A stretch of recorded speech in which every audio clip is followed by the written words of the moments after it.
Welcome to US Arab Radio. This is Khalil Hashim with the Local Connections. Thank you for being with us.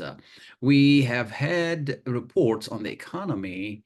Some would say that it is good, while others say the economy is struggling and we could see a correction, maybe other things. We're not sure. It's an election year, as you well know, and normally during election years, things take different directions. At the same time, prices of goods and services continue to climb in some areas, and while in wages or some wages have stayed the same. What is going on with the economy? What should we expect in the coming months leading to the presidential election? With us this morning is Dr. Vivek Singh, a professor of economics at the University of Michigan, Dearborn. Thank you for being with us and good morning. Thank you, Khalil. Good morning to you and to all the Absolutely. listeners.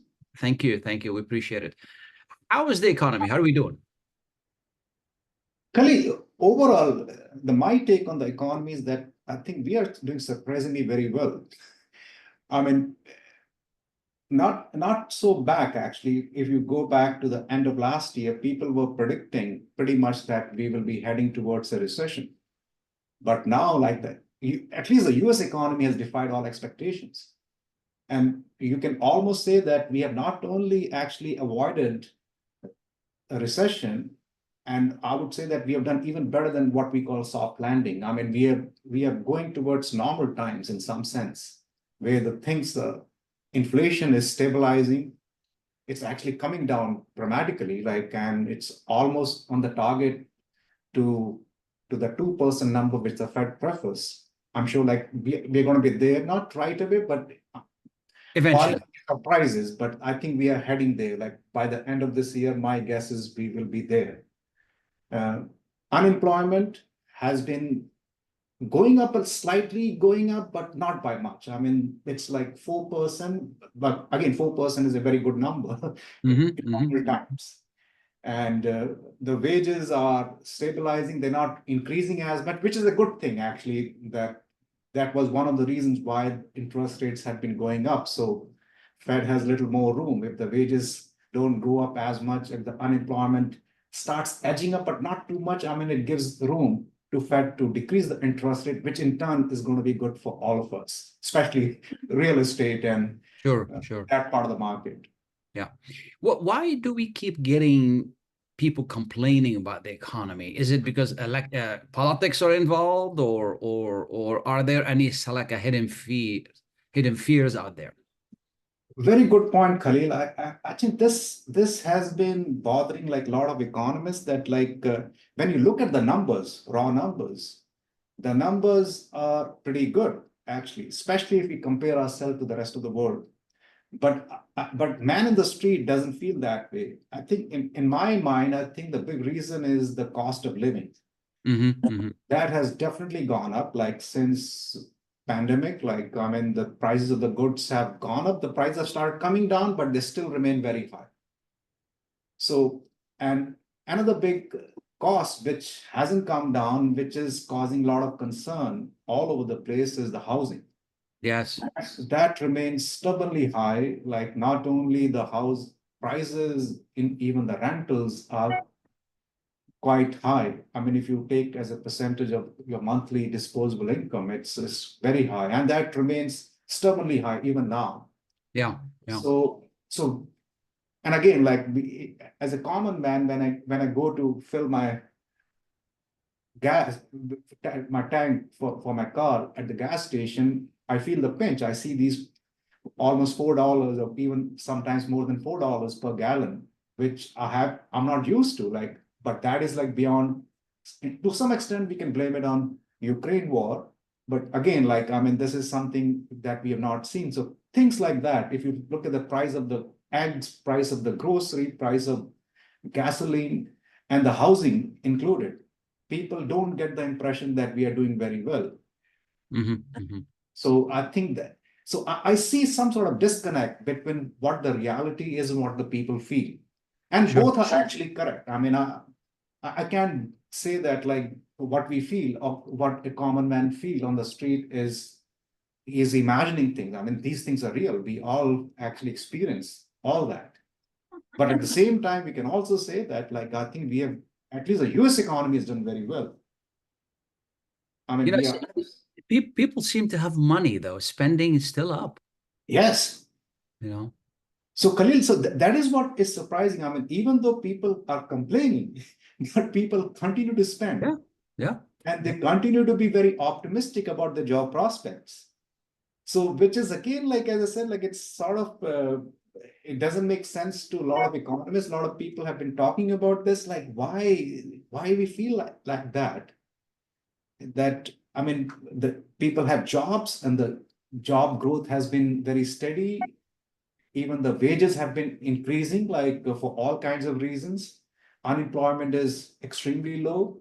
People have a lot of money stashed away, partly because of what happened during the pandemic. We got a lot of Yeah, these yeah. checks, and like we did not have much avenues to spend the money. We are sitting on a lot of savings.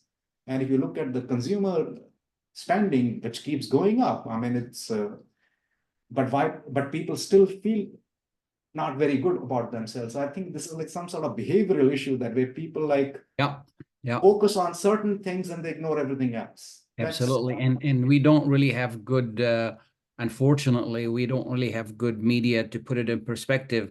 You know, I've done it's non-scientific because it's only limited to what I've seen, you yeah. know, at Costco, at Walmart, at Kroger's, at every time I've gone there, I have to stand in line for forever. And then I just went around and wanted to see what are people buying. You know, normally when things are bad, people are not only going to buy essentials. You know, and if and I would say 40% of what people buy in essentials, the rest are really their non-essentials, which tells me that they have the courage to spend money, and that has not really changed yet. I couldn't agree more, Khalil. Like, I mean, this is absolutely true. Like you go to, but like just like you go to any of these convenience stores, grocery stores, like you have to stand in the line. And in every aisle, people are there. And obviously, they're not buying. Like, I mean, if you look at the carts are full. Yeah, And it doesn't feel that way as if like these people don't have money to spend. Obviously, they yeah, have money to spend. yeah, But at the same time, we also keep hearing these complaints. yeah, And which, as I said, like it's partly true because prices are up, but they have the money to spend. yeah, yeah, So, I mean, to an economist, if your wages are higher, even if the prices are higher, like it doesn't really matter. Like, I mean, at the end of the day, you have the still same purchasing power. But people, I think, as I said, like tend to focus more on the prices rather than their buying power. Like they sure, just focus on, okay, this is what I'm not getting, what I used to get. yeah. 5 years back, I would buy stuff worth $150 by paying the same $100, but now I have to spend $150. But what they fail to recognize that now I have capacity to spend $150. Yes, yes, absolutely, absolutely. You know, looking back at it, and you know, when my son and I were talking about it this morning. Excuse me. The giving money to people, I think, was not a good policy, and on many respects. And correct me if I'm wrong. You know, first people stopped working. Second, they had extra money to spend. They didn't really care what the prices were. I think had the government, you know, focused on trying to offset the extra cost for businesses for doing business and for paying employees extra to bring them in, I think in the long term it would have been much better policy than just giving handing out money to people and say go spend as you wish. What do you think? Yeah, Khalil, it's a debatable point, actually. I mean, the approach that we did, I mean, when I say we, that means the US took during the pandemic period was basically giving people the money directly. Yeah, Okay, we have the checks in your bank account, and if you want to, we don't care how you spend that money, whether you work or you don't work, like we don't really care. Whereas the Europeans, they did something what you are suggesting. Now, I mean, both approaches have their pros and cons, but it seems like the US, I mean, if you look at the numbers, like how the mhm, US economy has done vis-a-vis the European economy, they are growing, but barely. They mhm. haven't grown much. They're struggling, like in many parts of the Europe. Great Britain has remained totally flat. I mean, they haven't grown at all. Mm-hmm. Europe is barely growing, and Japan is like out of the long run recession they had got themselves into like almost 20 years back. But the US economy, like even though we, in some sense, you can, as you correctly said, that you can argue that this wasn't the right approach, but this did help. Yes. Yes. This did help. So I would argue that the proof of the pudding is in eating. So I think we did give the wrong incentives. People like they don't have to work. If they work, they're going to not make as much money if they, than what they get directly as a handout from the government. Yeah. But it did Yeah. spur the economy, like in term, and again, inflation, like part of the inflation was because of this. Yeah. Yeah. But again, as we argued a little bit earlier, that inflation wouldn't really matter if I have the money to spend. Exactly. I can Exactly. complain as I want, but like if I have the money, why should I care if the prices are high? Yeah. And Especially if I don't have to work or I have to work less for the that's same true. amount. That's true. Specifically, as you said, it did not really change the behavior of people much. Yeah. And, Yes. I mean, if you're not scared that certain items are very expensive right now, but people keep buying it. And I always say, okay, well, look for alternatives, buy Yeah. something else. And if it's not essential, don't even buy it at all. The price then will go down. I mean, people have to sell at the end of the day, you know. Yes. Oh, it's amazing. Now, inflation, where are we?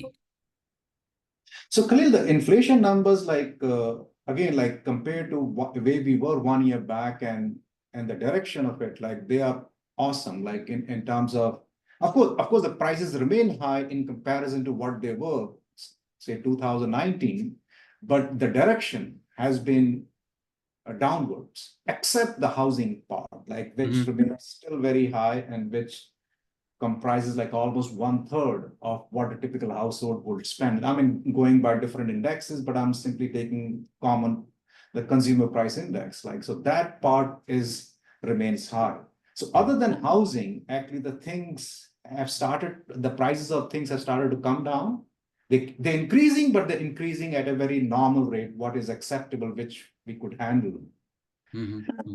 And my guess is and so in this regard, like the Federal Reserve policy has been extremely successful. They have been able to bring down the inflation without destroying the economy. Typically, like anytime what we have experienced in the past, that anytime the central bank starts increasing interest rates, it more or less leads to recession. That means the job losses are there, GDP goes down, people start losing jobs.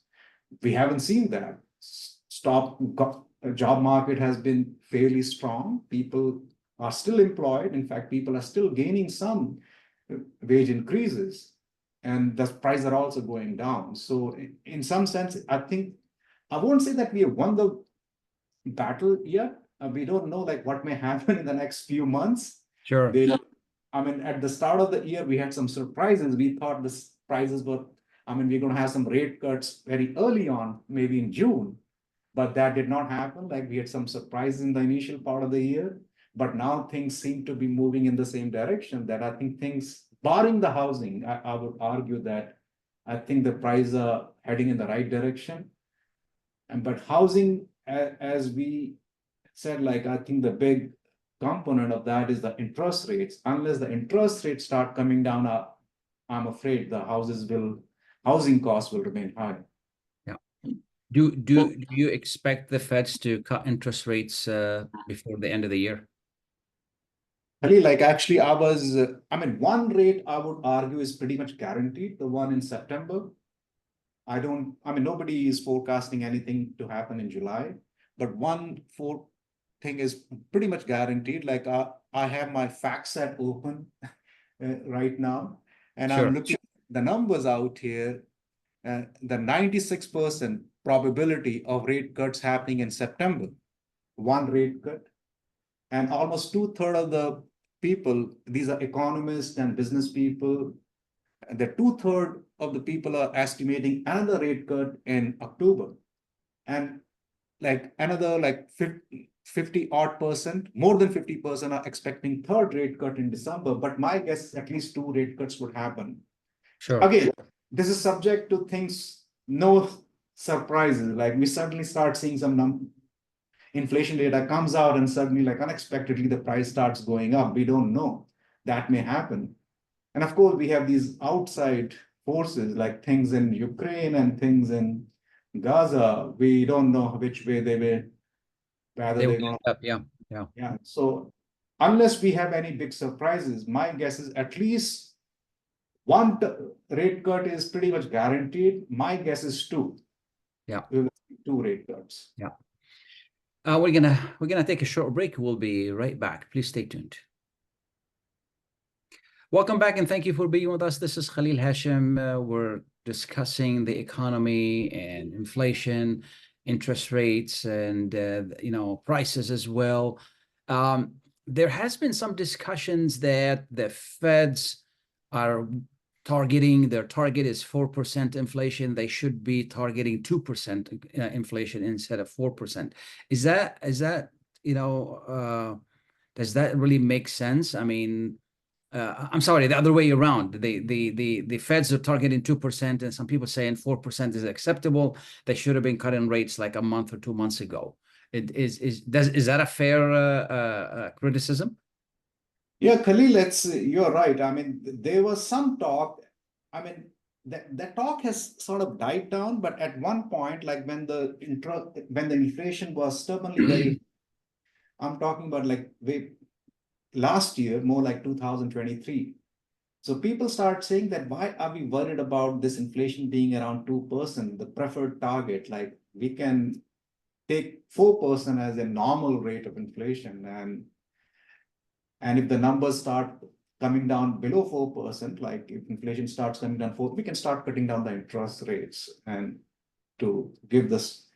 But people are not really talking much about that anymore. Somehow, again, like it's to an economist, like what number we agree on, it's irrelevant as long as Sure. we feel comfortable with that. But my guess is for all kinds of reasons, 2% seems to be a number which almost everyone agrees to. And I think it's a good number. It's 4% a year. Then down the road, we might start tinkering with this number, say, why not 6%? Why not 8%? Why not 10%? So you keep going up.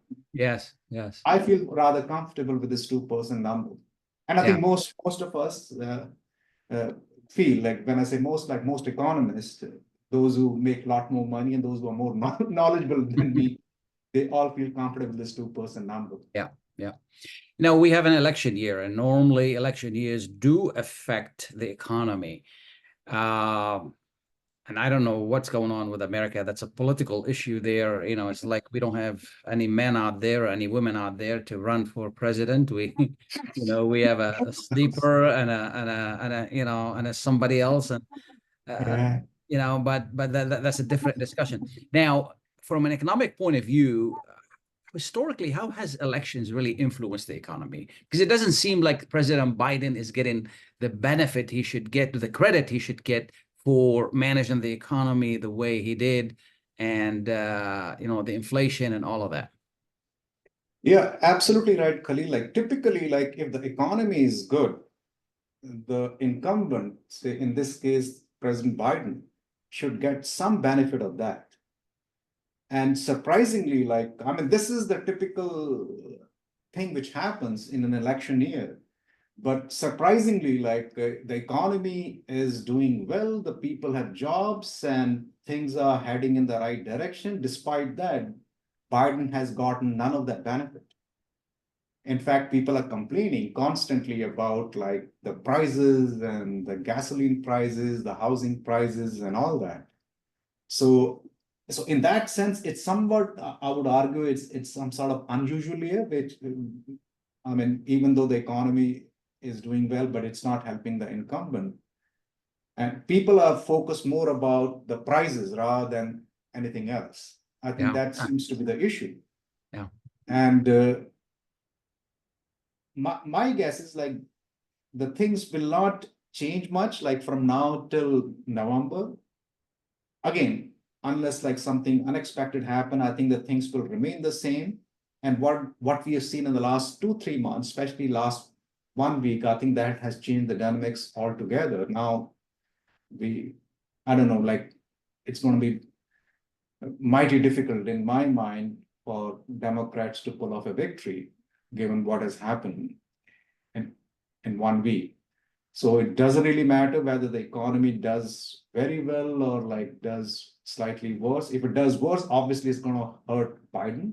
But my guess is like barring any unforeseen circumstances, the things will remain the same, but Biden is not going to get the credit. In Yes, fact, Salil, I'm more worried about like what happens once Biden comes back to power, like which the odds I see very rather low. But like if say President Trump comes to power, then the things may get a little worse. I mean, given especially if say President Trump comes and he has vowed to put tariffs, 10% tariffs on everyone and a lot more on China. Like obviously this is going to increase the cost of everything, imports and whatever we buy from outside is going to add on to the inflation. If inflation goes up again, like central bank has to do something about the interest rates. So all those things that we're talking about just now, the prices going down, they may start going up, absolutely, and the absolutely, interest rates going down, the absolutely. interest rates going Yeah, up. yeah.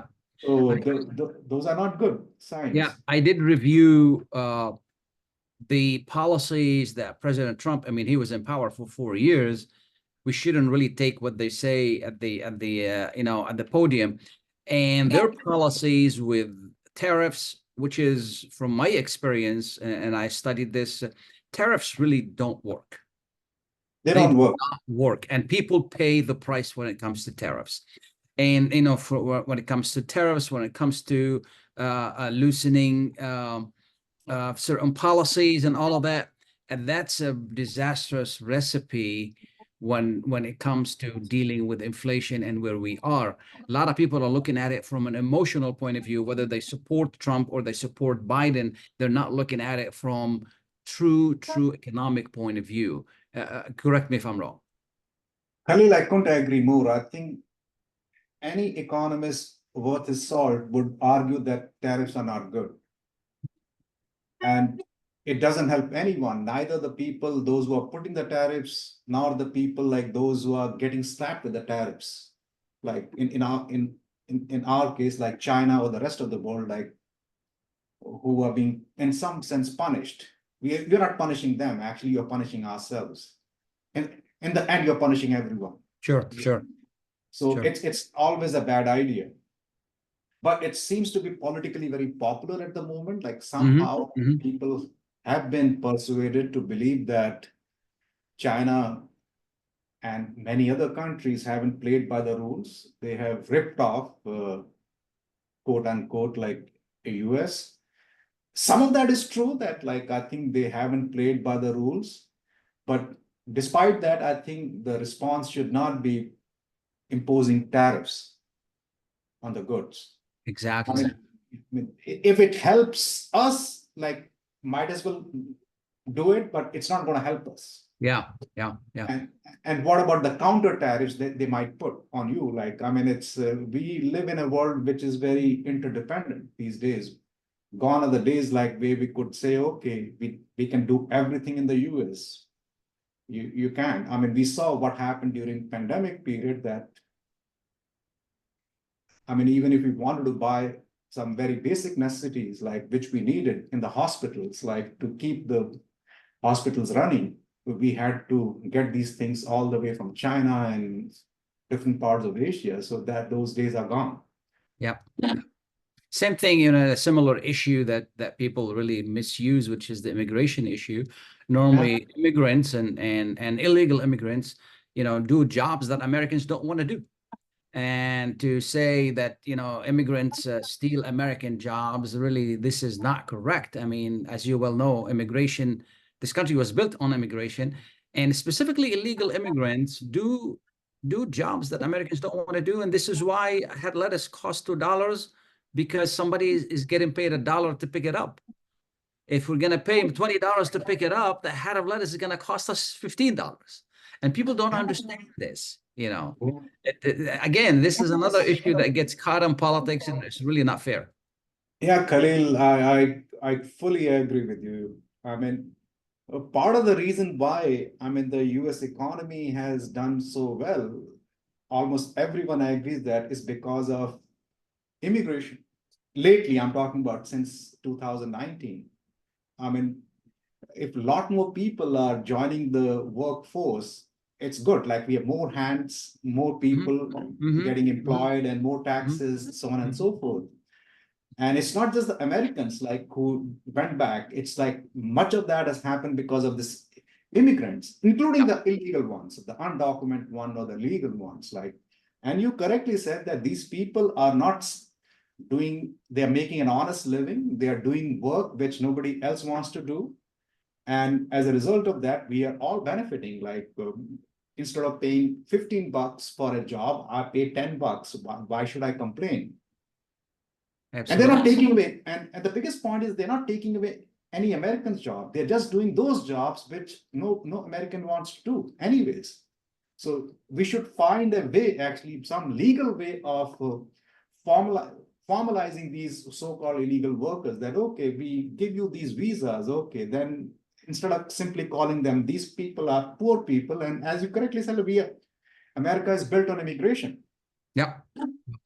Yeah. It's And our unfortunate. population is aging, and we need people. Actually, our birth rates are going down, and people are getting older. Where do we get more hands to run the economy? We get immigration, and we should be fortunate that a lot of people want to come to the US, Yeah. whether legally or illegally. I mean, it's a Absolutely. great sign that that shows the strength of the economy. Absolutely. You know, it's going to be an interesting few months leading up to the election. We'll see what happens. Is there anything I haven't asked you that we need to focus on as far as the economy and the topic? No, Kali, like I'm just little just worried about like what may happen after the election. As I said, like my one worry is about the tariffs. I'm also a little worried about like how the new president like would tackle this immigration issue that we briefly touched upon. Like I hope they don't follow up on their promises of deporting all these people and like building a wall and doing all that.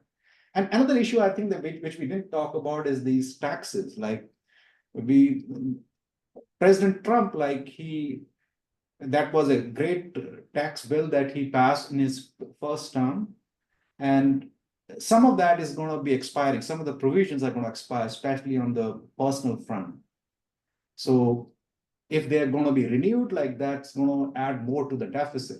And how that deficit is going to be financed, Yeah. uh, especially when the Fed is trying to is not making its policy very loose. So how are we going to finance, which again is going to cost higher interest rates for everyone. So that worries me. Like, but that's down the road, like not immediate. Sounds good. Well, I thank you for taking the time to be with us. It's always a pleasure to talk to you. Hopefully things will work better for everybody and the prices will come down when the interest rates come down and we wake up in 2025 and things are much better. Thank you, Khalil, for having me. Always good to Absolutely. see you. Yeah. A pleasure. Always a pleasure to talk to you. We're going to take a Like short break. Please stay tuned.